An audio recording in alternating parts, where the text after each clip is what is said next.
శ్రీ నారా చంద్రబాబు నాయుడు గారికి, జన సేనాధిపతి ఉప ముఖ్యమంత్రి అయినటువంటి శ్రీ పవన్ కళ్యాణ్ గారికి,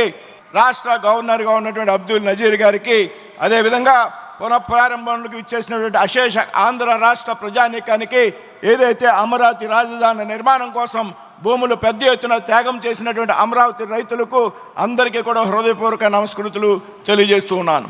10 సంవత్సరాల క్రితం ప్రారంభమైనటువంటి అభివృద్ధి పనులు 5 సంవత్సరాల క్రితం అర్ధాంతంగా స్తంభించిపోయినటువంటి పరిస్థితుల్లో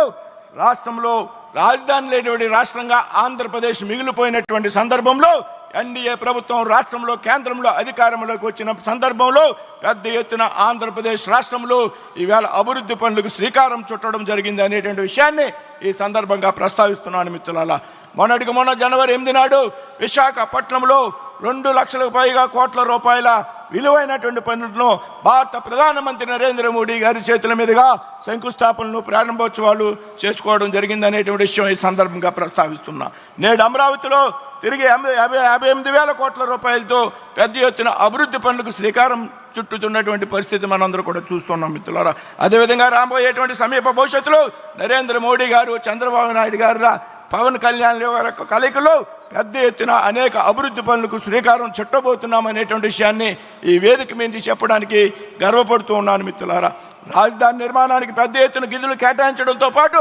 రాష్ట్రంలో రైల్వే రంగంలో 74,000 కోట్లు పెట్టుబడులు పెట్టి అమరావతిని దేశంలోని ప్రధాన నగరాలకు అనుసంధానం చేయడం కోసం దాదాపు 2,245 కోట్ల రూపాయలతో నూతన రైల్వే లైను నిర్మాణం, అదేవిధంగా విశాఖపట్నంలో రైల్వే జోను ఏర్పాటు, ఇది నరేంద్ర మోడీ గారు, చంద్రబాబు నాయుడు గారి యొక్క సంకల్పం కారణంగా సాధ్యమైందనేటువంటి విషయాన్ని సందర్భంగా ప్రస్తావిస్తున్నాను మిత్రులారా. అదేవిధంగా పోలవరం ప్రాజెక్టు 12,500 కోట్లు, ఆంధ్రలో సెంటిమెంట్ అయినటువంటి విశాఖపట్నం స్టీల్ ప్లాంట్కు 11,500 కోట్లు, పూడిమడకలో 1,85,000 కోట్లతో